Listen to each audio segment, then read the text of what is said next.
कैसे पता चलता है कि कोई नई दवा वाकई में असरदार है या कोई वैक्सीन सेफ है? देखिए, इसका जवाब ना अंदाजे में नहीं, डेटा में छिपा होता है। और आज हम इसी दुनिया में कदम रखने वाले हैं, बायोस्टैटिस्टिक्स की दुनिया में, ये देखने के लिए कि आखिर ये जवाब मिलते कैसे हैं। और ये कोई किताबी सवाल नहीं है। इनके जवाब तो जिंदगी और मौत का सवाल बन सकते हैं। और जब बात इतनी बड़ी हो तो हम सिर्फ अंदाजों पर तो नहीं चल सकते, है ना? हमें चाहिए ठोस सबूत। और बस यहीं पर बायोस्टैटिस्टिक्स की एंट्री होती है। तो सवाल ये है कि आखिर ये बायोस्टैटिस्टिक्स है क्या भला?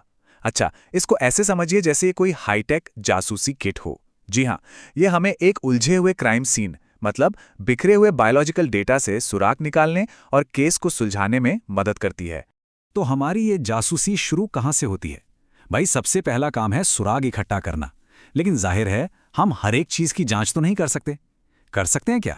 देखिए, ये मामला बिल्कुल वैसा है जैसे किसी बड़े से पतीले में बने सूप को चखना हो। नमक सही है या नहीं, ये जानने के लिए पूरा पतीला पीने की जरूरत तो नहीं है ना? बस एक चम्मच ही काफी होता है। तो यहाँ जो पॉपुलेशन है वो है पूरा पतीला, और वो एक चम्मच है हमारा सैंपल। एक सही सैंपल हमें पूरी कहानी बता देता है। ठीक है, तो हमने अपना सैंपल यानी कि अपने सुराग इकट्ठा कर लिए। अब हमारे हाथ में क्या है? अक्सर ये बस नंबरों का एक ढेर होता है। चलिए देखते हैं कि ये दिखता कैसा है। ये है रॉ डेटा। इसको देखकर ऐसा लग रहा है मानो किसी ऐसी डायरी को पढ़ रहे हों जिसकी हैंडराइटिंग बिल्कुल समझ नहीं आ रही। शब्द तो हैं, पर जब तक उन्हें ठीक से सजाया ना जाए वो कोई कहानी नहीं कहते। अभी के लिए ये बस नंबरों का शोर है। और अब देखिए कैसे थोड़ी सी व्यवस्था इस शोर को संगीत में बदल देती है। हमने उन सभी बेतरतीब नंबरों को इस टेबल में ग्रुप्स में बांट दिया है। अब एक ही नज़र में साफ दिख रहा है कि 13 से 15 सेंटीमीटर वाली फलियां सबसे ज्यादा हैं। देखा, अब जाकर कुछ बात बननी शुरू हुई है। और अब तो हम सिर्फ नंबर पढ़ नहीं रहे हैं, अब हम डेटा की पूरी तस्वीर देख रहे हैं।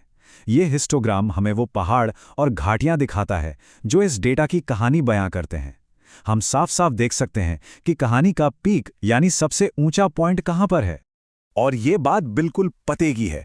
डेटा को विजुअलाइज करने से ना कहानी एक झटके में समझ आ जाती है। ये बिल्कुल वैसा है जैसे ये देखना कि हमारे सारे सुराग एक नक्शे पर कहां जमा हो रहे हैं।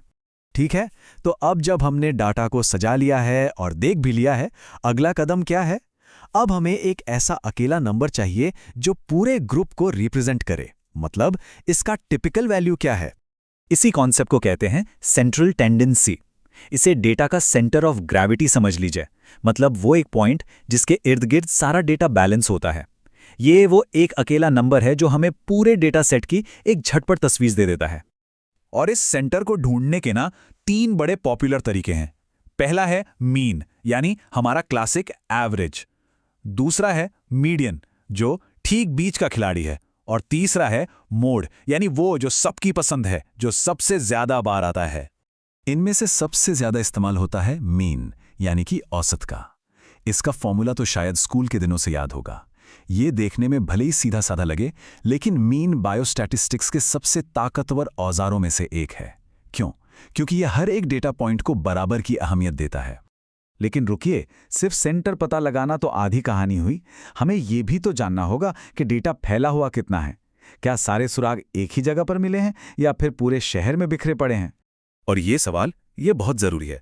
सोच कर देखिए, किसी जगह का औसत तापमान जानना तो ठीक है, पर क्या ये जानना जरूरी नहीं कि वहां हमेशा मौसम सुहाना रहता है, या फिर कभी झुलसाने वाले गर्मी तो कभी कड़ाके की ठंड पड़ती है?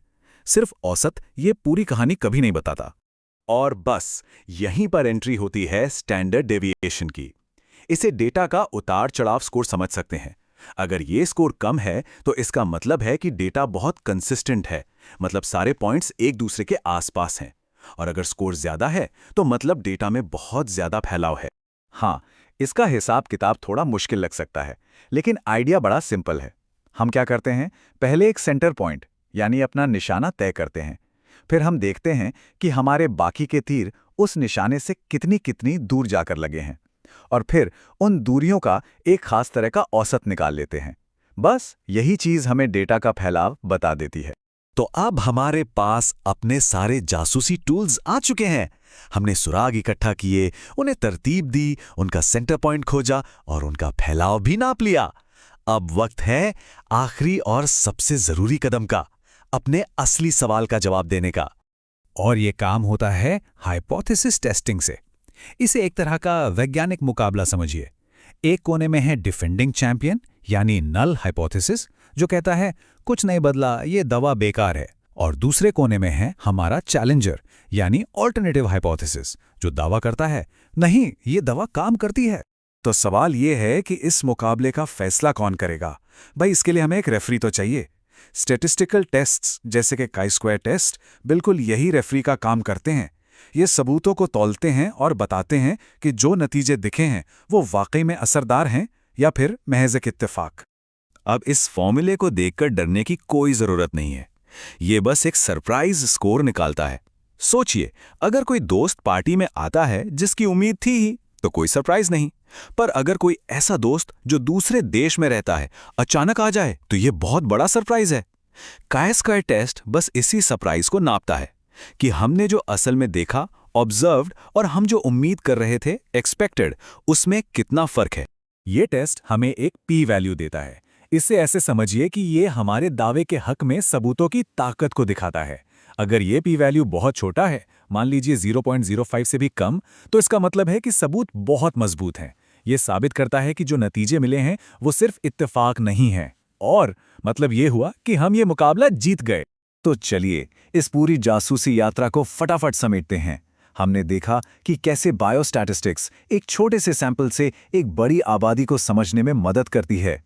हम बिखरे हुए डेटा को ऑर्गेनाइज करके पैटर्न ढूंढते हैं। हम मीन और स्टैंडर्ड डेविएशन जैसे टूल से डेटा को समझते हैं, और आखिर में हाइपोथेसिस टेस्ट करके ये पता लगाते हैं कि हमारे नतीजे सच में कोई मायने रखते हैं भी या नहीं। तो अगली बार जब कोई स्टडी किसी नई खोज का बड़ा दावा करे, तो कोई भी सिर्फ एक पाठक नहीं है, बल्कि एक जानकार समीक्षक है। अब ये सवाल पूछा जा सकता है, उन्होंने डेटा का